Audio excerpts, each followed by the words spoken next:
Hola, buenas tardes. Bueno, este es el encuentro correspondiente a la semana 4, ¿sí? Vamos a estar hablando de diseño estructurado y principalmente sobre normalización en bases de datos. Bueno, esto es un poco el recorrido que vamos a hacer a lo largo de esta micro teaching, que no pretende ser extensa ni cargarlos demasiado de contenidos. Eso ya lo tienen en el material. La idea es que hagamos un repaso sobre los aspectos que son más importantes de esta unidad. Bueno, ¿por qué es fundamental un buen diseño de una base de datos?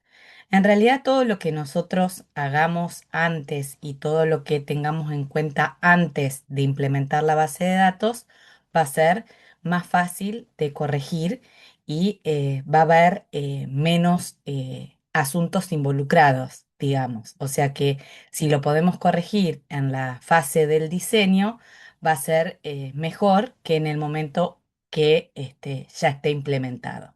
¿Sí? Bueno, semanas anteriores habíamos visto que el recorrido para diseñar una base de datos es primero hacer el relevamiento con el cliente, donde se establecen las reglas de negocio y donde nosotros ahí podemos percibir cuáles son los elementos de mayor interés en el sistema sobre los cuales se quieren recabar datos o se necesita información. ¿Sí?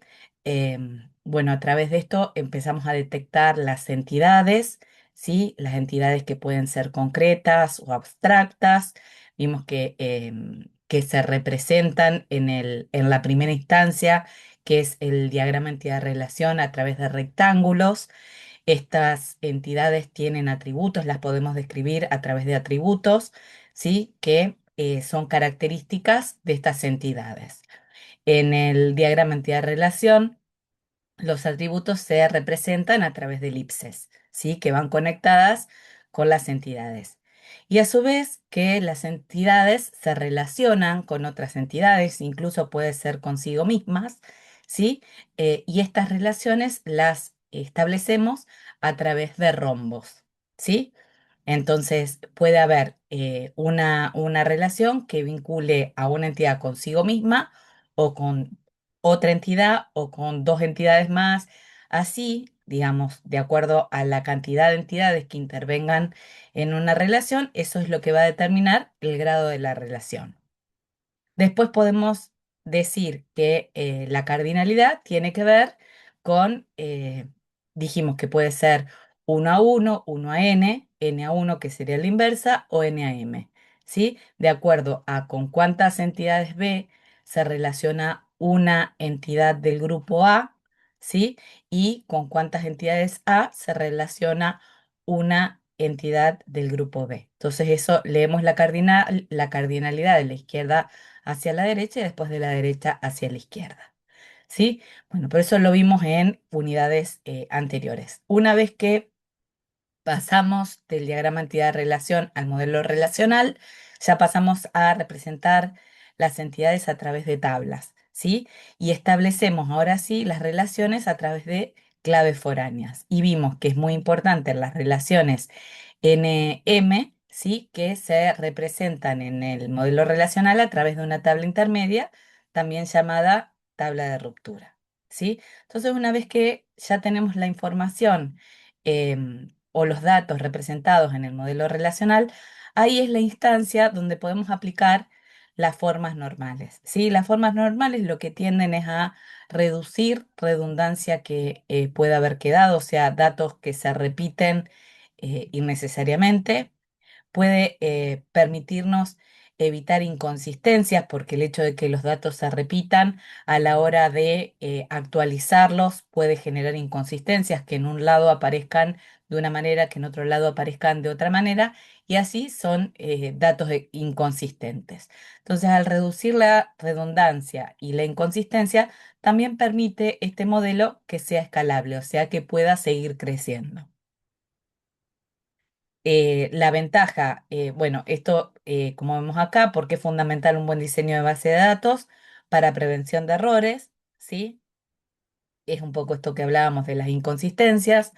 Optimización del rendimiento, o sea, si armamos bien las tablas y las relaciones entre las tablas, las consultas se van a llevar a cabo en forma limpia y, bueno, van a devolver datos fidedignos y, van a ser óptimas en cuanto a rendimiento, si lo hacemos con un mal diseño.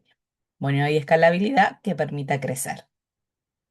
Bien, bueno, esto ya hablamos un poco del modelo entidad-relación o del diagrama entidad-relación, que es la implementación del modelo, ¿sí? A través de las entidades, relaciones y atributos. Bien, bueno, esto es lo que hablamos, el diagrama entidad-relación, el modelo relacional y después, ¿sí? El diseño físico. En el medio entre el diseño lógico y el diseño físico es que se aplican las formas normales, ¿sí? O lo podremos llamar también parte del diseño lógico. Bueno, entonces la normalización es un proceso sistemático, digamos, se aplica primero la primera forma normal, una vez que se cumple la primera forma normal, se pasa a la segunda forma normal y cuando esta segunda forma normal está cumplida, se pasa a la tercera forma normal, ¿sí? O sea que para estar una tabla en tercera forma normal, tiene que estar también en segunda y tiene que estar también en primera, ¿sí? No se puede pasar a una instancia superior si no está aprobada la instancia inferior.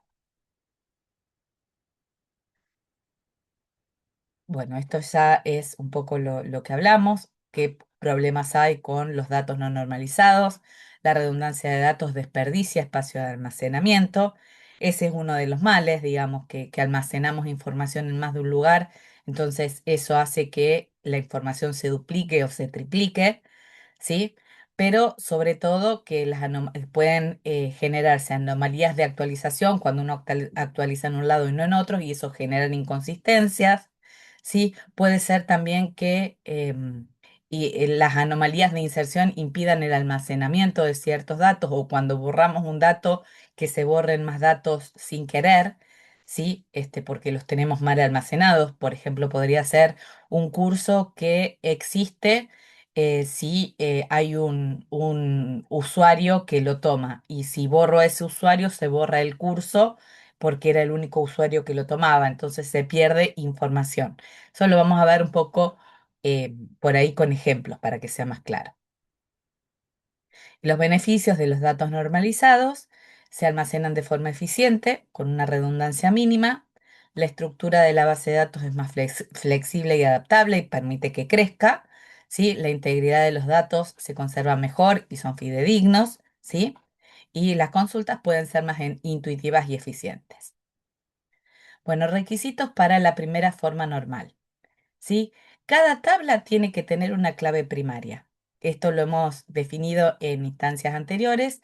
Una clave primaria es un atributo o conjunto de atributos que permite identificar unívocamente una entidad dentro del conjunto de entidades, ¿sí? Entonces, por ejemplo, si tenemos el conjunto de entidades cliente, ¿sí? O la entidad cliente, cada cliente es una persona individual dentro de esa entidad clientes, ¿sí? Entonces va a tener cada cliente algún atributo o conjunto de atributos que permita identificar unívocamente a cada cliente, como puede ser un ID de cliente, o un legajo de cliente, puede ser que se tome como referencia el DNI, ¿sí? El número de pasaporte, digamos, puede haber distintas claves candidato y la que se elige va a ser la clave primaria o principal. Para que una tabla esté en primera forma normal, cada tabla entonces tiene que tener una clave primaria, cada columna debe contener valores atómicos, indivisibles, o sea que respecto de lo que vimos en las unidades anteriores, no tienen que ser compuestos, ¿sí? Ni multivaluados. ¿Estamos? Ahora vamos a ver. No repetir grupos de columnas y cada registro debe ser único. Entonces vamos a ver ahora un ejemplo, ¿sí? Em, Bien, podría ser una tabla de clientes con varios números de teléfono en un solo campo y componentes de dirección repetidos. Esto si lo viéramos en un ejemplo, no sé si hay más adelante un ejemplo. A ver, bueno, vamos a ver acá un ejemplo. vamos a abrir Excel. Entonces, vamos a suponer que tenemos una, un instituto de cursos donde tenemos, por ejemplo, ID cliente. Vamos a hacer un poquito más grande.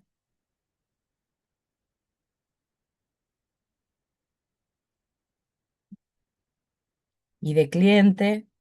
Tenemos, por ejemplo, nombre completo, ¿sí? Que esto involucra apellido y nombre y cursos que realiza. Bien. Entonces podríamos tener esto como una tabla, ¿sí? Donde tenemos ID del cliente, vamos a suponer 127, nombre Juan Pérez, cursos, y vamos a suponer que toma el curso de álgebra 1 e inglés 2. Bueno, después tenemos, por ejemplo, el cliente 526, que es, vamos a suponer que lo cargamos al revés, en este caso, cargamos Rodríguez Soledad y toma, vamos a suponer portugués 3, alemán 1 y análisis 1. ¿Sí? Entonces, ¿cuáles son las cosas que podemos ver acá que no están bien? Primero, al tener el nombre completo, ¿sí? Eh, bueno, tenemos el problema de que se puede escribir primero el nombre y después el apellido, primero el apellido y después el nombre, ¿sí? Si esto lo establecemos en dos columnas diferentes, donde ponemos apellido en una, nombre en otra, nos va a ser más sencillo que este tipo de errores no ocurra. Y después, vamos a tener clientes que van a hacer un solo curso, vamos a tener clientes que van a hacer dos, vamos a tener clientes que van a hacer tres.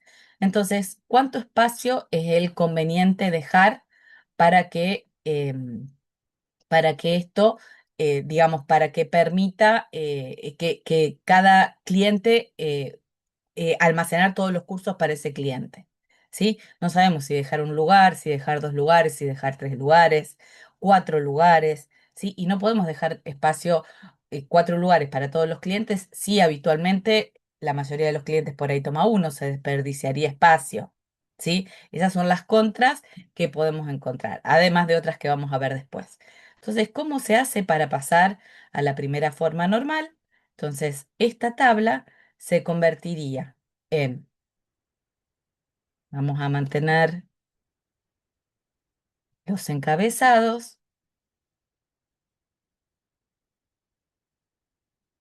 ahí estamos, vamos a poner, vamos a insertar acá, vamos a poner nombre, apellido, entonces ya los datos son atómicos, ya no son compuestos. Tenemos el ID de cliente 127, cuyo nombre es Juan y apellido es Pérez, y los cursos que realiza. Entonces los vamos a poner un renglón, álgebra 1, y vamos a repetir todos estos datos para poner inglés 2, ¿sí? Y vamos a hacer lo mismo para 526, ¿sí? Vamos a poner Soledad Rodríguez, portugués 3,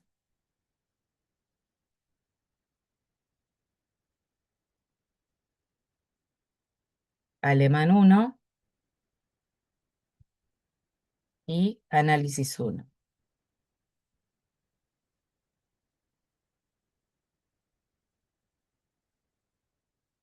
Análisis 1.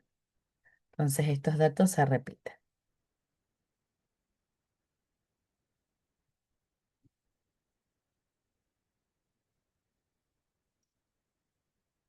Bien, ¿sí? Entonces, esta tabla no está en primera forma normal, ¿sí? Porque tiene, vemos que datos compuestos y datos multivaluados.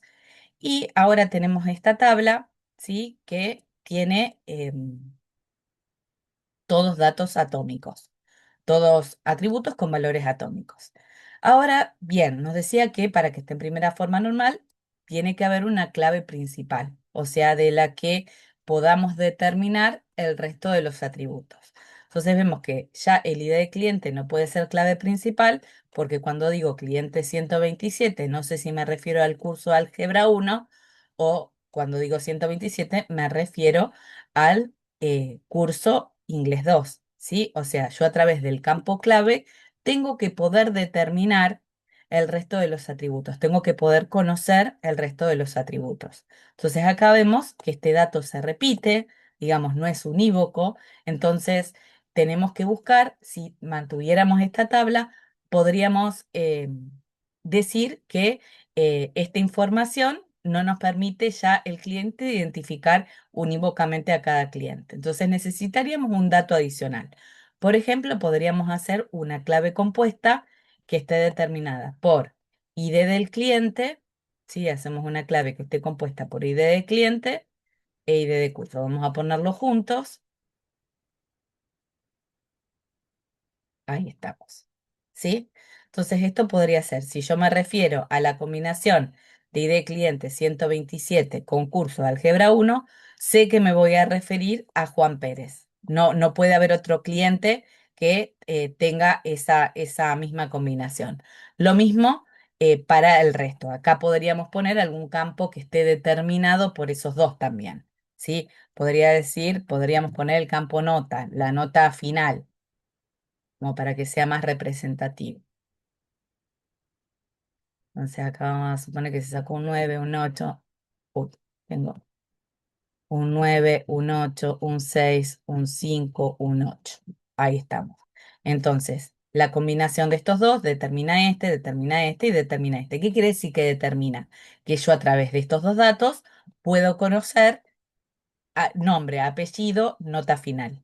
¿Sí? Para esta combinación de datos no hay otro nombre que sea distinto de Juan, otro apellido que sea distinto de Pérez y otra nota distinta de 8.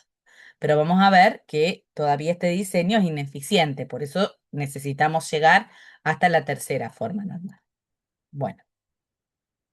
Bueno, los requisitos de la segunda forma normal. Ya debe estar en la primera forma normal, ese es el paso que hicimos, y todos los atributos que no son clave deben depender de la clave principal completa. Esto aplica cuando hablamos de claves principales compuestas por más de un atributo.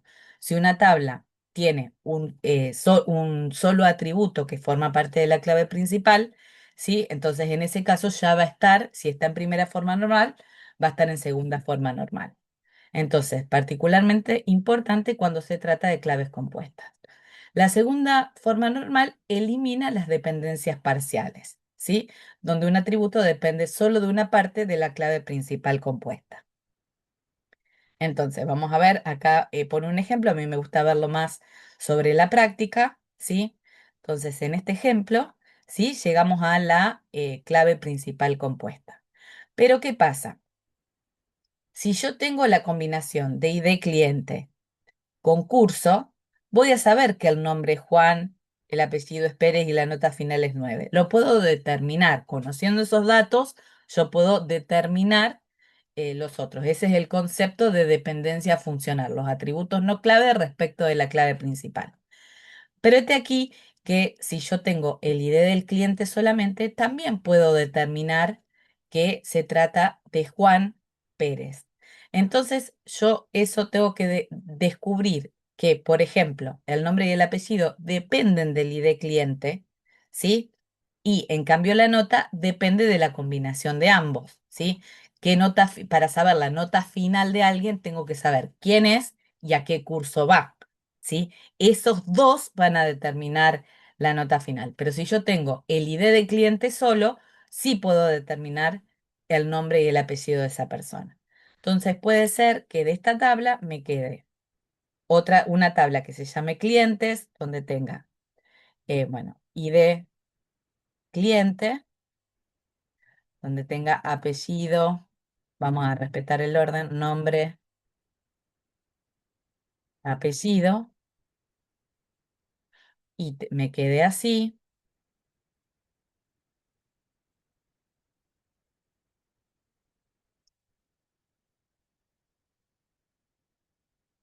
Esto lo vamos a dejar así. Entonces esto va a ser mi tabla clientes. Ahora, ahí estamos. Estos son los encabezados y esta es la clave principal. Ahí estamos. Bien, acá este formaba parte, esto era sin normalizar, esto era normalizado en la primera forma. Vamos a ponerlo acá. Tengo una columna más, no les quiero hacer lío. Voy a poner esto acá.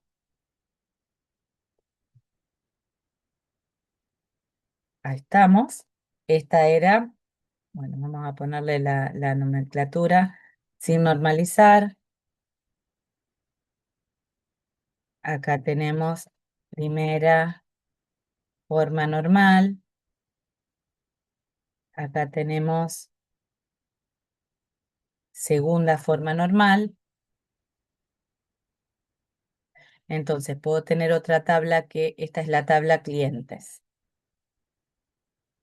Y vamos a tener acá otra tabla que sea cursos, ¿sí? Donde podemos tener, por ejemplo, dijimos ID del cliente, el ID de curso le podemos poner, o curso, y ahí estamos, y la nota. Podemos poner el nombre del curso, o a ver qué otra cosa podemos poner. Vamos a poner acá la nota directamente. Yo les quería mostrar acá la dependencia transitiva, pero más vale que nos quede bien así. Entonces tenemos el ID del cliente, dijimos, vamos a poner todos estos, el curso es este, son estos, y la nota es esta. ¿Sí? Bien. Entonces, acá decimos que ya la tabla curso estaría también en segunda forma normal. Se adapta a la primera forma normal, ¿sí? Porque tenemos todos datos atómicos y se adapta a la segunda forma normal porque no hay dependencias parciales, ¿sí? Respecto de la clave completa. Entonces tenemos una clave completa, compuesta, ¿sí? Que determina la combinación de ID cliente y curso, la nota del estudiante. ¿Sí? Bien, espero que eso se haya entendido. Entonces, sacamos el cliente que era una dependencia parcial. Bien. Bueno, y la tercera forma normal, ¿sí? Para que se cumpla la tercera forma normal, la tabla debe estar en segunda forma normal, ¿sí? O sea, la o las tablas, ¿sí? No debe haber, y no debe haber dependencias transitivas entre atributos no primos o atributos que no son clave, ¿sí? Esto se podría pensar, por ejemplo, ¿sí? Vamos a ver eh, acá en este caso. Por ejemplo, el más habitual que vemos siempre es el de, podríamos tenerlo, vamos a seguir con este ejemplo relacionado.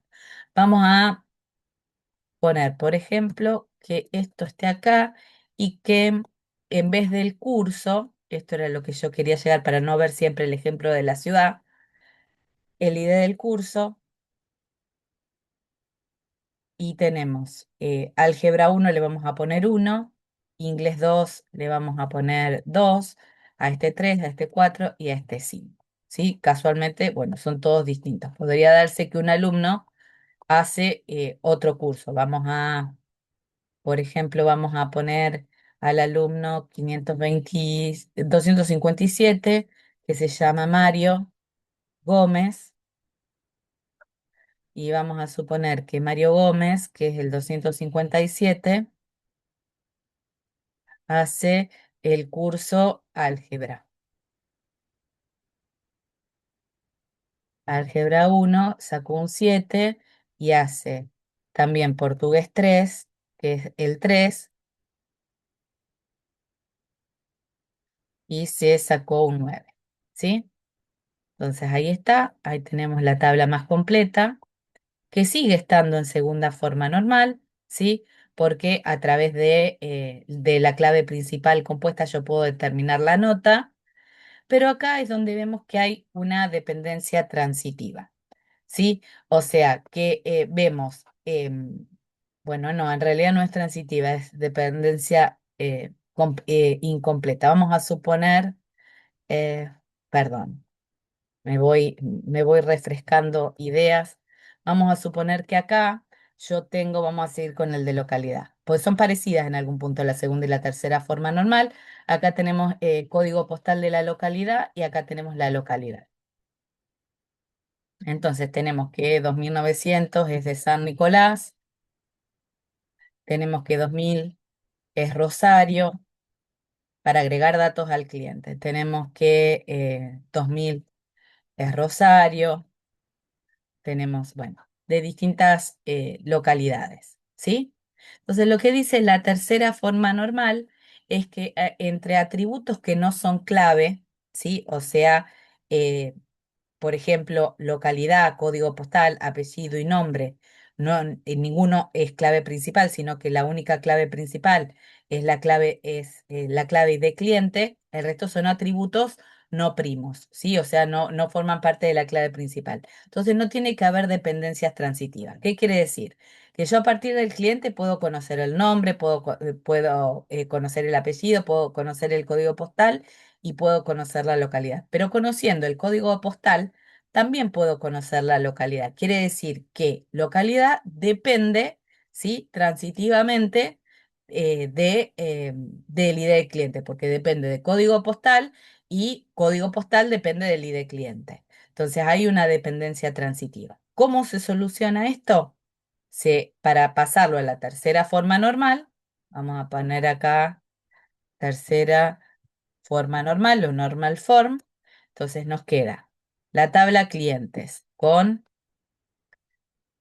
ID cliente, nombre, apellido y código postal. Vamos a tener la tabla cursos, ¿sí? Con el ID de curso. Ahí estamos. Ahí estamos. Y acá vamos a tener otra tablita que sea cursos, ¿sí? Porque esto no nos había quedado en segunda forma normal. Entonces vamos a hacer más renglones para que nos queden.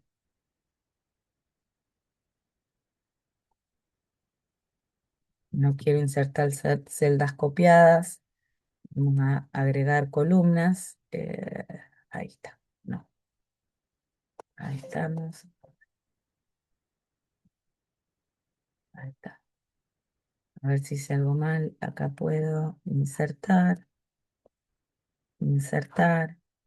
Ahí estamos.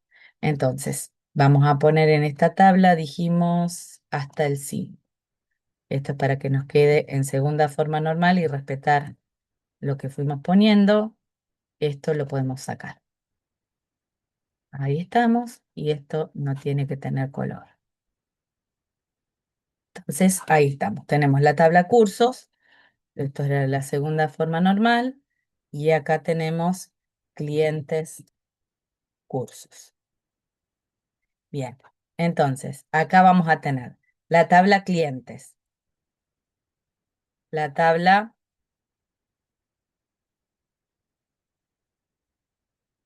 esta queda igual,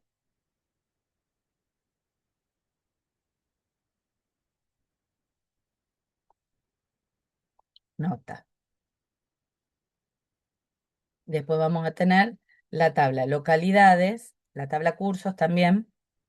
Esta queda después de la tercera forma normal.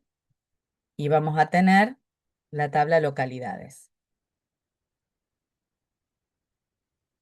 donde tenemos código postal y tenemos localidad. Entonces acá vamos a tener 2900 San Nicolás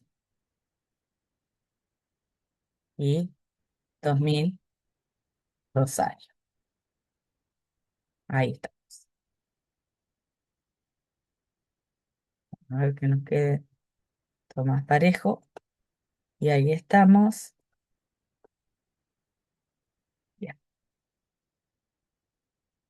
¿Se entiende? Entonces, cada clave principal, ¿sí? Determina, ¿sí? El resto de los atributos. O sea que el resto de los atributos dependen funcionalmente solo de la clave principal. No hay dependencias entre atributos que no forman parte de la clave principal. Si poníamos acá localidad, había una dependencia entre localidad y código postal. Entonces acá vemos que hay una clave principal compuesta, o sea que si lo analizamos así, tenemos este planteo de solución. Decimos, en todos lados hay valores atómicos, no hay atributos compuestos, no hay atributos multivaluados. Vemos que hay una clave principal compuesta y que el atributo nota depende de la clave principal compuesta, no solo de una parte. Vemos que no hay dependencias transitivas, o sea que todos los atributos que no forman parte de la clave principal dependen solo de la clave principal y no entre sí. Entonces, esta primera instancia, esto primero que nos apareció de los cursos sin normalizar, nos queda en este conjunto de tablas relacionadas, ¿sí? Donde esto podríamos decir que es una clave foránea, ¿sí? Estos dos son clave foránea y clave principal, ¿sí? Y este es clave principal y este es clave principal. ¿Estamos? Bien, bueno. Entonces, los beneficios de la normalización, dijimos la integridad de los datos, ¿sí? Bueno, la eficiencia de la actualización, la optimización del almacenamiento, porque no almacenamos datos de más, y permite que las consultas sean flexibles. Acá, si lo vemos en el ejercicio anterior, ¿qué dificultades nos presenta esto? Que si almacenamos los datos de esta manera, que es una manera ineficiente, ¿sí? Si los repetimos, podemos cometer error de poner Juan en una manera y en otro ponerlo mal, ¿sí? Puede ser que nos pase que, por ejemplo, todas las veces que acá tenemos que escribir el código postal y la localidad, acá si viene otra persona proveniente de San Nicolás, poner el 2900 y poner San Nicolás vamos a suponer sin acento, entonces acá hay una inconsistencia, acá está con acento, acá está sin acento, entonces tengo, guardo espacio de más, tengo que repetir, puedo generar inconsistencias, no es solo el espacio desperdiciado, sino que además de la redundancia tengo inconsistencia, ¿sí? Bueno, bien. Posibles desventajas de la normalización puede ser que de una tabla, ¿sí? Se nos genere mucha cantidad de tablas, entonces para hacer una consulta tenemos que ir haciendo el caminito de una tabla hasta la otra tabla. Vamos a suponer que tenemos 5 tablas intermedias, entonces al hacer la consulta se tienen que hacer todos esos joins y eso nos genere mucha demora y eso nos ocasione daños o perjuicios en el rendimiento. Entonces, por eso en determinados momentos puede ser necesaria la denormalización, ¿sí? Que es una denormalización controlada. Yo puedo elegir, por ejemplo, tener, en este caso, podría ser que yo tenga que hacer muchas consultas sobre la tabla cliente, ¿sí? Donde quiero saber la localidad y hago muchas consultas sobre eso. Puede ser que yo determinara dejar en esta tabla de clientes la localidad y sacar la tabla de localidades, ¿sí? Lo que tengo que tener en cuenta, o la puedo dejar en la tabla de localidades para que esté como referencia, que cuando hago una actualización acá, se replique en todas las localidades, ¿sí? O sea que si yo acá a San Nicolás lo escribo así,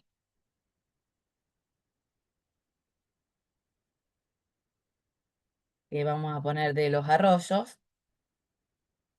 Cuando yo hago una actualización, se tiene que hacer una actualización en cascada. Entonces, en todos los clientes que tienen el código postal 2900, acá se tendría que actualizar San Nicolás de los Arroyos. Acá vamos a suponer que Rosario, entonces vamos a poner acá, en todos los que aparece Rosario, se actualiza. ¿Sí? Entonces, eso puede ser controlado, pero tiene que haber como gatillos o disparadores que mantengan la integridad de la información. Bueno, me parece que con el ejemplo que vimos ya es suficiente. Em, bueno, espero que haya sido claro. La normalización es un procedimiento que es un poco complejo, sí, pero bueno, que con la práctica se vuelve más, más fácil de llevar a cabo, ¿sí?